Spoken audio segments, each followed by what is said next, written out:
Satan a deux armes principales. La première arme, on pourrait l'appeler de deux manières. On peut l'appeler l'arme de minimiser. C'est-à-dire, c'est pas important.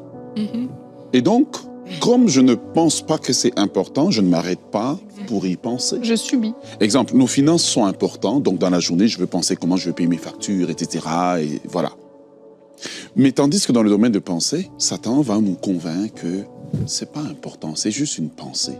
Donc c'est très important parce que les pensées forment même le caractère, elles déterminent l'avenir, elles forment le caractère, les habitudes, etc. Moi je suis, en tant que pasteur, parfois on est choqué. Tu vois quelqu'un qui t'amène quelqu'un et dit je vais marier cette personne. Je dis attends un moment, est-ce que tu as vraiment réfléchi? Deuxième arme que Satan va utiliser, c'est le camouflage. Donc, première arme, ça va être de minimiser la chose. C'est ce que j'appelle la désinformation. Il te désinforme en fait, il minimise la chose. La deuxième, ça va être le camouflage. Qu'est-ce que je veux dire par le camouflage?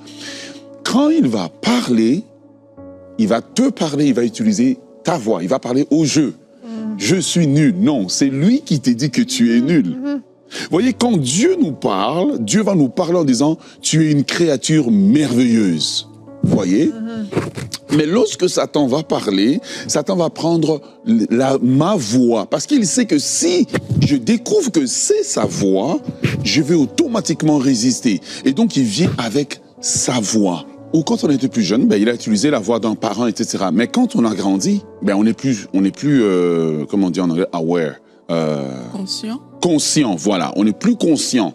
Alors, il va utiliser le camouflage, mais constamment, pour ne jamais nous emmener à nous remettre en question. La liberté commence le jour où on se remet en question. En fait, Satan est tellement audacieux qu'il n'a même pas peur qu'on aille à l'église. Il n'a même pas peur qu'on prêche. Il n'a même pas peur qu'on soit baptisé du Saint-Esprit. C'est qu'il veut ce qu'on ne découvre jamais.